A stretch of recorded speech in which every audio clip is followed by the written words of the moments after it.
Hari ini kita akan membahas sebuah topik yang sangat penting, saudara. Dan ini saya banyak ditanya oleh jemaat, ditanya oleh pemimpin-pemimpin gereja. Pak Edi, bolehkah ya seseorang itu bercerai karena perzinahan? Bukankah ada ayatnya? Ya, kita tidak boleh menceraikan pasangan kita kecuali karena zina. Nah, apakah kalau begitu, kalau pasangan kita berzina berarti kita mempunyai kebebasan untuk menceraikan dia? Nah, saudara, kita akan membahas prinsip ini dengan sangat teliti sesuai dengan konteksnya di dalam firman Tuhan.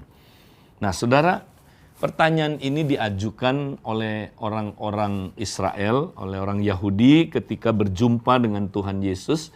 Karena pada waktu itu, saudara, di zaman Tuhan Yesus ada dua rabi yang sangat mempengaruhi teologi atau pemahaman ya akan Alkitab di dalam bangsa Yahudi, saudara. Yang pertama adalah Rabi Hillel. Nah, ini dia hidup, saudaraku, sebelum Tuhan Yesus. Dan Nabi Hillel mempunyai pendapat, Rabi Hillel mempunyai pendapat bahwa perceraian itu boleh terjadi dengan alasan-alasan tertentu. Ya. Tetapi di pihak lain ada rabi yang lain, namanya Rabi Shammai. Nah, Rabi Shammai ini lebih ketat karena Rabi Shammai percaya bahwa tidak boleh ada perceraian kecuali karena satu alasan, karena zina itu. Nah, saudara, kemudian mereka bertanya kepada Tuhan Yesus, Tuhan, ya, kepada Yesus, apakah boleh seorang suami menceraikan istrinya? Dan kalau boleh, karena alasan apa saja? Nah, saudara, dari jawaban yang Tuhan berikan, sangat jelas terlihat Tuhan Yesus bukan ya setuju dengan Hillel, tapi juga bukan setuju dengan Shammai. Dia mengungkapkan bahwa standar pernikahan itu harus kembali seperti pada mulanya, yaitu seperti sebelum manusia jatuh dalam dosa. Bukankah dua orang yang telah dipersatukan, mereka telah menjadi satu daging. Nah, ini adalah hubungan covenant. Ya, itu sebabnya apa yang dipersatukan oleh Allah tidak boleh diceraikan oleh manusia. Jadi jelas Tuhan Yesus anti perceraian. Nah, tapi mengapa kemudian dia berkata, saudara, ya, tidak boleh cerai kecuali karena perzinahan. Nah, saudara, kata kecuali karena perzinahan ini yang menimbulkan multi tafsir banyak sekali, saudara. Terutama dalam bahasa Indonesia. Nah, kalau kita lihat, saudaraku, dalam Matius 19 ayat 9, saya bacakan, dibilang begini, tetapi barang siapa menceraikan istrinya, kecuali karena zina, ya, ia berbuat zina. Nah, itu bahasa Indonesianya. Tapi sebenarnya bahasa Indonesia agak kurang tajam sedikit, saudara. Ya, sebenarnya, saudaraku, ayat ini berbunyi demikian. Tetapi barang siapa menceraikan istrinya, kecuali, bukan karena zina, saudara. Tapi dari bahasa Yunaninya adalah kecuali karena percabulan. Dalam bahasa Yunaninya adalah porneia. Nah, ia berbuat zina. Nah, kata kedua itu zina, moikau. Nah, kenapa dalam satu kalimat Tuhan Yesus memberikan, saudara, dua macam kata yang berbeda? Kecuali karena percabulan, porneia, ia berbuat zina, moikau. Beda, saudara. Jadi Yesus tidak pernah mengizinkan perceraian karena perzinahan, bukan karena perzinahan, karena percabulan. Itu jelas sekali beda, saudara. Percabulan sama perzinahan beda. Apa sih yang dimaksud Tuhan Yesus karena percabulan, porneia? Nah, kita mau tafsir yang tepat, yang dimaksud Tuhan Yesus itu apa? Karena kata porneia, saudara, bisa diaplikasikan, ya, kalau kita lihat di dalam Alkitab, paling tidak 3 aplikasi, saudara. Nah, kita lihat yang mana yang Tuhan Yesus maksudkan. Ya, karena kita nggak boleh sembarangan menafsir sesuatu tanpa konteksnya, saudara. Nah, kita akan lihat, saudaraku, ada 3 kemungkinan, ya, penerapan kata porneia di sini. Nah, yang pertama, saudara, kata porneia memang bisa berarti seluruh jenis dosa percabulan atau dosa seksual, saudara. Jadi semua jenis dosa seksual, ya, saudara, misalnya termasuk onani, ya, kemudian pornografi, saudara, pelacuran, ya, kemudian saudara homoseksual, lesbian, ya, termasuk semua jenis dosa seksual dikategorikan sebagai porneia. Oke, sekarang kita analisa, ya. Kalau yang dimaksud Tuhan Yesus adalah kita boleh bercerai, ya, karena alasan porneia, berarti kalau yang dimaksud seluruh jenis dosa seksual, berarti kita boleh menceraikan suami, ya, hanya karena dia onani. Kita boleh menceraikan suami hanya karena dia lihat pornografi. Nah, kalau begitu mengerikan sekali, saudaraku. Berarti, ya, asal dia sudah berbuat dosa percabulan, cabul di pikiran, ceraiin dia. Nah, jelas kata porneia yang pertama ini tidak tepat kalau diaplikasikan semua jenis dosa seksual, saudara. Nah, yang kedua, kemungkinan kata porneia, karena porneia adalah termasuk semua jenis dosa seksual, berarti di dalamnya porneia juga bisa termasuk perzinahan. Nah, perzinahan itu apa, saudara? Kita melakukan hubungan seks dengan seseorang di mana salah satunya, saudaraku, sudah menikah. Nah, itu termasuk, saudaraku, dosa perzinahan. Nah, kita lihat yang kedua ini, saudara. Kalau yang Tuhan Yesus maksud adalah yang ini, kenapa dia nggak menggunakan kata moikau saja? Karena jelas kata moikau udah nggak bisa ditafsir lain. Moikau artinya melakukan hubungan seks dengan seseorang di mana salah satunya sudah menikah. Nah, itu, saudaraku, berzina. Kenapa Tuhan Yesus membuat kebingungan? Taruh porneia, ya, kemudian anak kalimat berikutnya zina, beda. Porneia, moikau. Kenapa nggak moikau?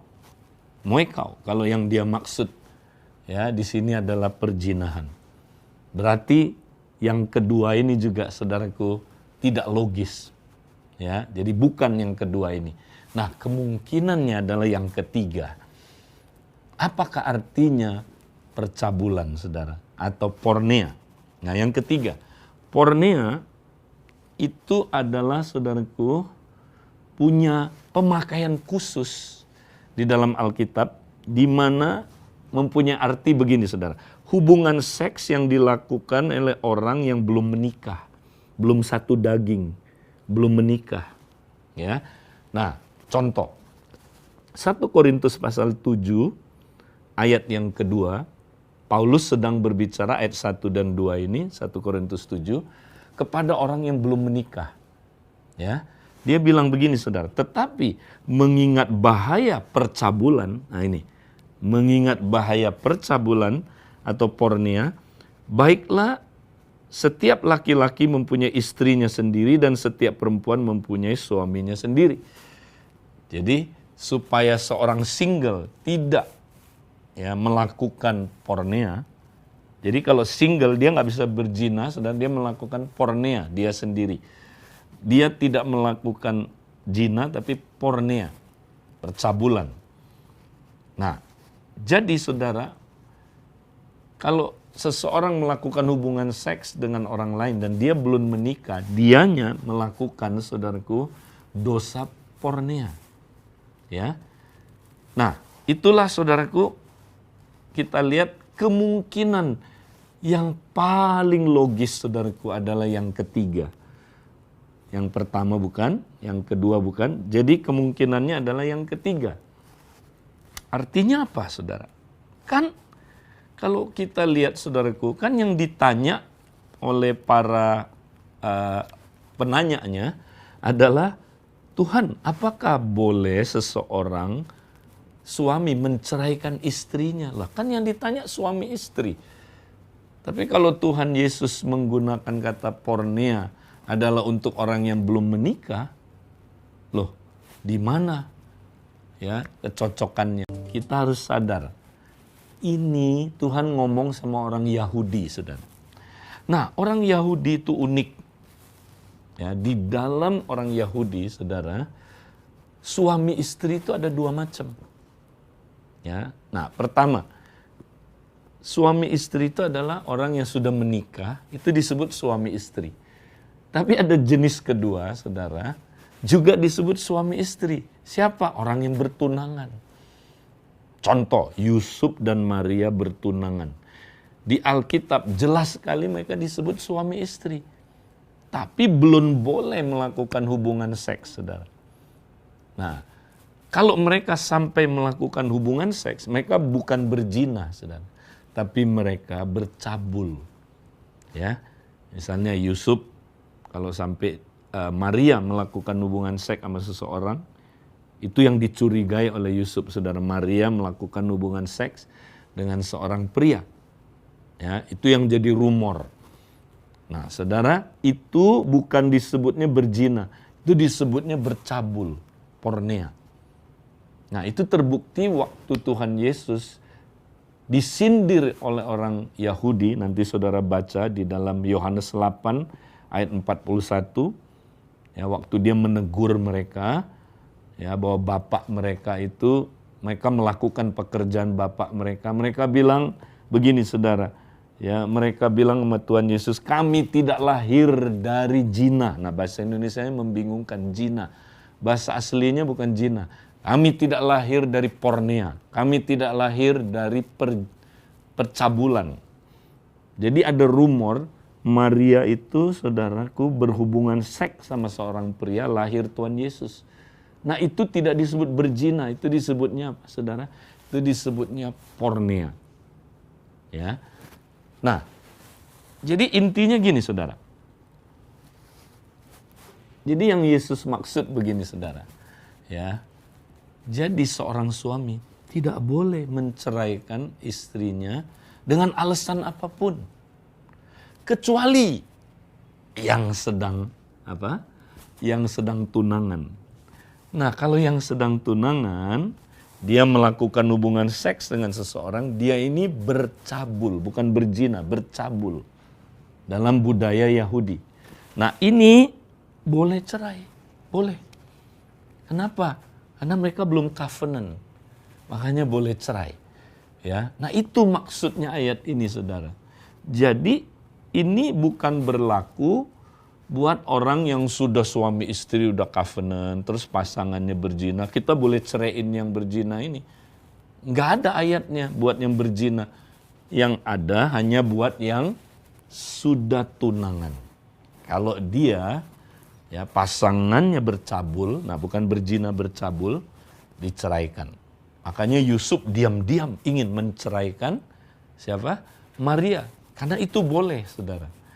Nah, jadi kita salah tafsir kata kecuali karena zina itu. Tidak ada, saudaraku, kalimat itu. Jadi kalau saya terjemahkan ke dalam budaya Indonesia, dalam bahasa Indonesia, mestinya ayat ini begini, saudara. Tetapi barang siapa menceraikan istrinya, kecuali untuk orang dalam budaya Yahudi yang masih tunangan, melakukan hubungan seks atau percabulan, ya, dengan orang lain yang bukan pasangannya, ya, ia berbuat zina. Jadi, saudara, ini ayat, saudaraku, adalah seperti itu tafsirannya, saudara. Jadi kesimpulannya apa, saudara? Ya, Tuhan menentang perceraian, alasan apapun. Waduh, kalau pasangan saya berzina gimana? Ya, itulah saudaraku covenant. Bukankah waktu saudara ucapkan janji nikah, ya, saudara bilang, aku akan mengasihi kamu, ya, dalam keadaan apapun.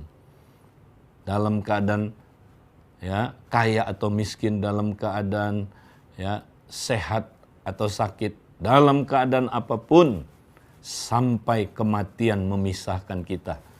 Nah, kalau karena zina itu penting, ya, kenapa nggak ditaruh waktu saudara menikah? Ya, saya akan setia kepada kamu dalam keadaan apapun kecuali kalau kamu berzina. Taruh aja saudara. Ya, nggak ada kan dalam pernikahan nggak ditaruh itu karena itu bukan lagi covenant kalau bersyarat saudara. Ya, covenant itu tidak bersyarat. Sebenarnya kata kecuali karena zina ini hanya ditulis saudaraku di kitab Matius. Ada 2 ayat, Matius 19 dan Matius 5. Hanya ada 2 ayat di Matius. Nah, di dalam kitab Injil yang lain, Markus dan Lukas, tidak ada kata kecuali karena percabulan ini saudara. Nggak ada. Kenapa? Nah, kita tahu sekarang saudara, karena kitab Matius, audiensnya, pembacanya itu khas. Pembacanya adalah untuk orang Yahudi. Makanya budaya Yahudi mesti nyambung. Sehingga saudara mereka mengerti. Nah, sedangkan kitab Markus dan Lukas, audiensnya adalah orang-orang bangsa lain yang bukan Yahudi. Makanya tidak perlu dimasukkan. Nah, dulu saya bingung saudara, kenapa Markus dan Lukas tidak memasukkan ini? Ya kan? Kalau itu penting, kecuali karena zina. Ya Markus harus menulisnya, Lukas harus menulisnya saudara. Nanti saudara baca Markus 10 ayat 11 sampai 12. Tidak ada kata kecuali karena zina atau kecuali karena percabulan. Juga Lukas 16 ayat 18. Tidak ada kata-kata kecuali karena percabulan. Kenapa itu nggak perlu dimasukin? Nggak penting karena audiensnya bukan orang Yahudi. Nggak ada kasus itu. Jadi kesimpulannya apa saudara? Yang nggak boleh cerai apapun alasannya. Termasuk kalau pasangan kita berzina. Nggak boleh. Kalau saudara bercerai, saudara berzina. Kita telusuri lagi. Di dalam kitab Roma pasal 7. Ayat 2 sampai ayat 3. Nanti saudara baca. Dibilang begini saudara, seorang istri terikat oleh hukum kepada suaminya selama suaminya itu hidup. Jadi kalau udah nikah nih saudara, mereka terikat hukum. Covenant ini saudara, hukum ini ya, selama suaminya hidup. Nah, nggak ada kecuali karena dia bercabul atau berzina. Nggak ada. Ya. Ada yang berpikir saudara kalau salah satu berzina terus hukumnya tidak berlaku lagi. Enggak, tetap berlaku. Mereka tetap dalam satu ikatan. Jadi biarpun saudara ke pengadilan, diceraiin saudara, di hadapan Tuhan, saudara masih covenant. Ya. Nah, kapan covenant ini break? Nah, kita baca selanjutnya, dibilang begini, akan tetapi apabila suaminya mati, bukan berzina, mati, ya, bebaslah ia dari hukum yang mengikatnya kepada suaminya, saudara. Jadi hanya kematian yang memisahkan, saudara. Makanya waktu ucap janji nikah, jangan sampai Bapak memanggil kami ke surga. Harus sebut sampai kematian. Supaya jelas. Ya, kematianlah yang menyelesaikan, menghentikan hukum perjanjian yang terakhir, saudara. Kalau begitu, kenapa orang bercerai, saudara? Nah, Tuhan Yesus kasih alasannya, saudara. Kenapa ada orang bercerai? Satu aja, saudara. Karena kekerasan hatimu. Udah itu. Kenapa orang bercerai? Keras hati. Nggak mau ngampunin, saudara. Itu dia. Makanya kalau saudara mau tidak cerai, ya, melanggar firman Tuhan, sering-seringlah, saudaraku, kita belajar mengampuni terus, mengampuni supaya hati kita nggak keras. Kalau hati kita keras, dan nah itu nanti jadi sumbernya. Lalu kita pakai alasan ini, kan boleh karena perjinahan. Nah itu salah tafsir, saudara. Jadi saudara, kita harus yakin firman Tuhan itu apa. Kita pegang firman Tuhan, saudara. Ya, karena itu yang membuat kita, saudaraku, jelas arahnya mau kemana, fondasi kita jelas, sehingga kita berdiri di atas iman yang dasarnya adalah firman Tuhan, saudara. Ya, jadi itu yang kita pelajari hari ini, saudara.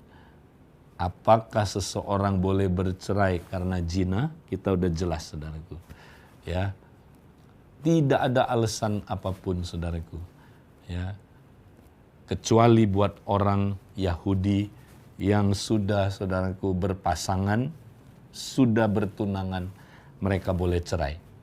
Kita yang udah lahir baru, udah anak Tuhan dua-duanya, sudah covenant, hanya kematian yang bisa memisahkan kita.